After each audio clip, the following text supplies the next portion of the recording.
We're heading to the Sarasota area, so looking forward to some more beautiful beaches. Here in Florida, the seashells are everywhere. I have found them in concrete, I found them in asphalt, and now they are our base for our campsite. We're here at the Husader Bradenton KOA. We've been here for 4 nights.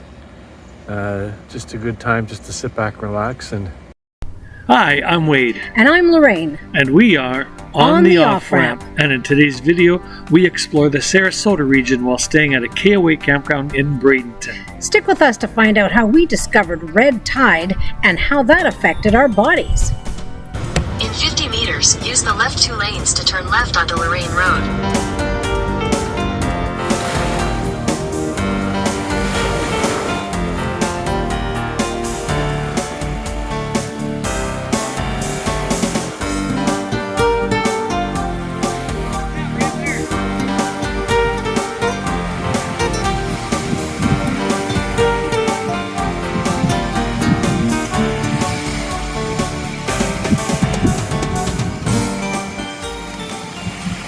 Well, I guess if you want to go parasailing at the beach, that's the number you call.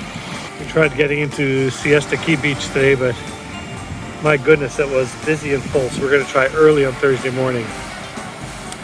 So today we ended up at Nokomis.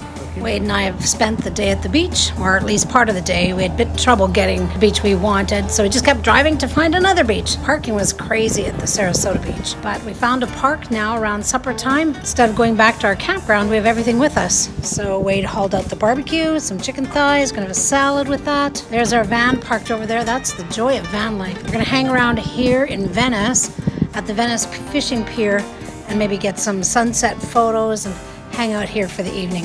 Wade gets up early for sunrises to take pictures of the ocean on the east side. But here we are in the Gulf of Mexico in Venice, at the Venice fishing pier. And he is somewhere out there getting some shots of the pier at the sunset. Beautiful day.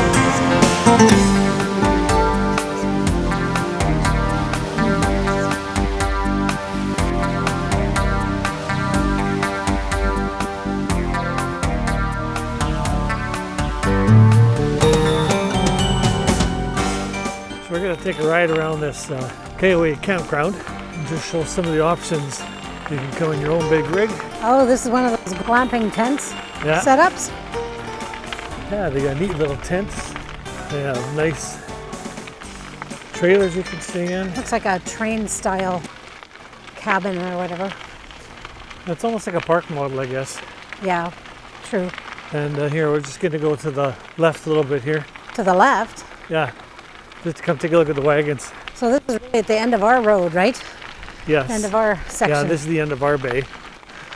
And these are the Conestoga wagons, I think they're called. Oh, that looks cool. It's kind of neat. It'd be actually really neat if you're here with a group of friends. The wagons are all circled. Huh.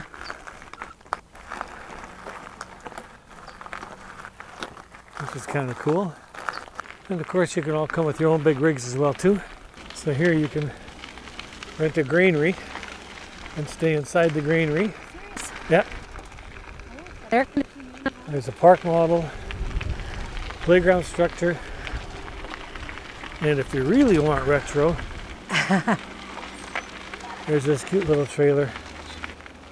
Although I think they just serve coffee there. I think that's Keep a coffee going around. station. That was quite a nice playground there too. Yeah. Is that where the pond is? Yes, the pond is right in behind there. Did you look Nice at it earlier? modern bath facilities. Each room is a single room. It has a large shower, toilet, and a sink. It's really nice for cleaning up in there. I tend to really like using our own facilities in our little van, but maybe this will be. Yeah, Lorraine does like using our facilities. I prefer going to the bigger shower, a bit more elbow room, but ours does well on the pinch too. Ours does really well. I like it. Here's the Oh, these little cabins. all the KOA cabins. Cute.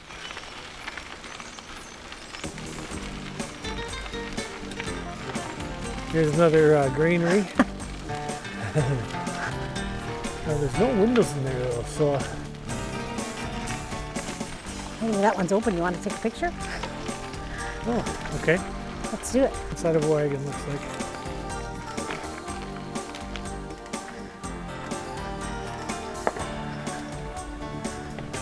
A big queen bed or king bed actually. 2 bunks. Is that they have? Yeah. A few steps in. Oh, yeah, huge bed, a little table and chairs. Garbage can, but no fridge. Is there? Oh, on the Yeah, side looks like there. there's something there, yeah. So with the wagon, then you also get a nice little patio, brick fireplace, benches and swinging chairs.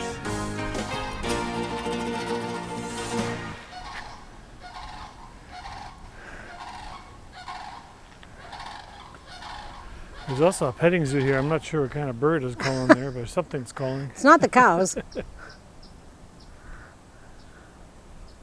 Something out there in the distance.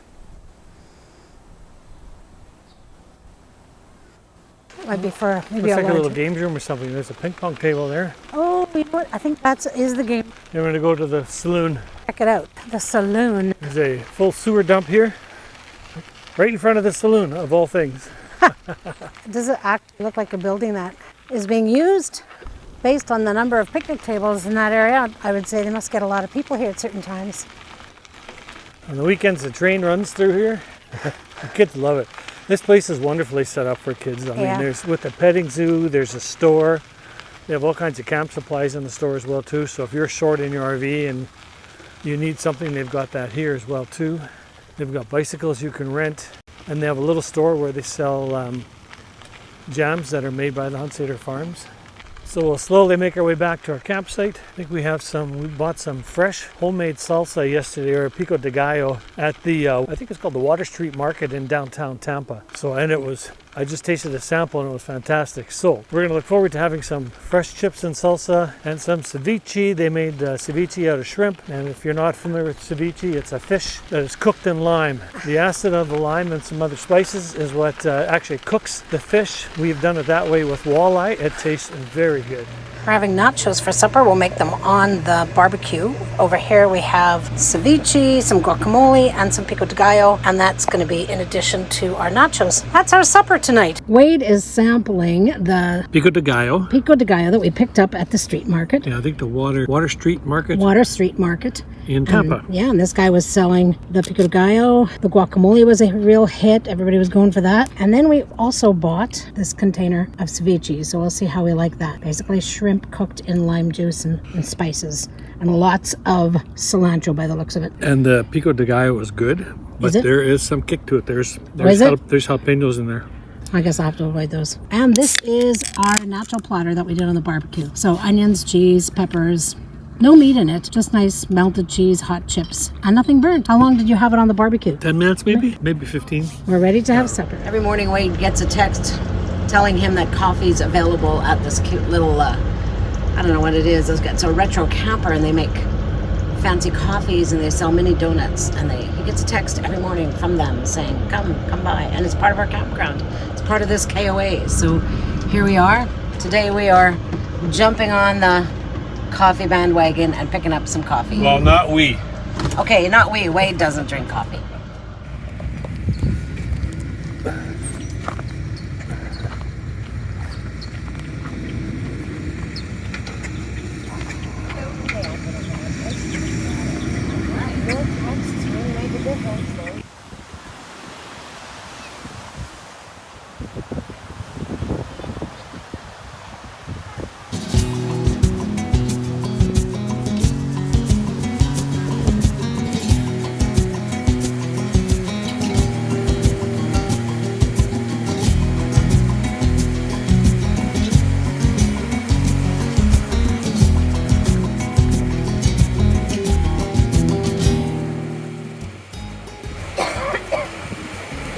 Red Tide cough.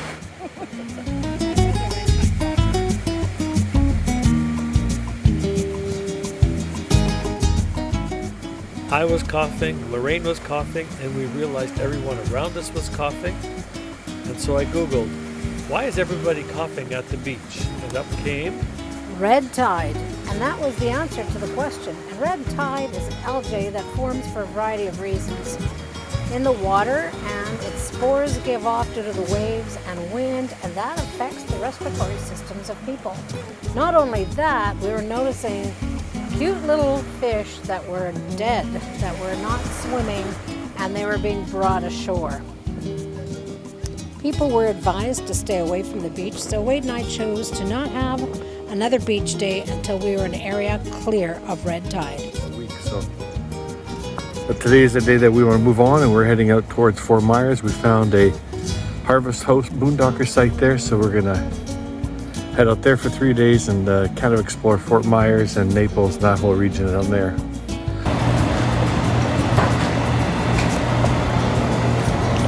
What are we buying? What is this? Beets and apple hickory barbecue sauce. Oh.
Thanks for watching our video on Sarasota and region. Now I'm wondering, have you guys experienced or knew what red tide was? I mean, obviously it was new to us. But if you have, leave a comment below. Let us know how it affected you. The other thing we'd like you to do is stick around for 2 special events with On the Off Ramp. Besides all of the videos that we're going to give you with ideas of places to see in Florida, we have 2 things coming up. So first of all, while we spent time in Sarasota, we also went to visit some good friends of ours, Val and Sean, who live full-time in the winter in the Florida region, in this area. This is their way of snowbirding. So we want to compare how we do things and how they do things. Yeah, so that interview might give you some ideas of snowbirding where you stay put or snowbirding where you move around and explore in the way we did. And both have its advantages. It was a really good interview to hear some of their views on the way they snowbird. Join us for that one. That's right. And the other thing is, looks like we'll be making some changes. We had planned on going into Texas and then going eventually, north. and then heading north to go home. But now instead of going to Texas, we are going to South Carolina, and we are getting a complete refit down of our electrical system on our van. We're getting the Xantrax off-grid system, which is a lithium battery. It is there was an inverter, 2 solar panels on the roof. Yeah, I mean. And so that is a future video coming up as well too. Once that is all completed, then we will create a video on that as well. So stick with us as we travel through Florida, show you some places to visit. Ring the bell, subscribe, and leave a comment. We love to hear from you. That's right. And with these changes, we had planned on going to Waco, but now we're missing Waco and going to South Carolina. So we know that we need to hold our plans loosely.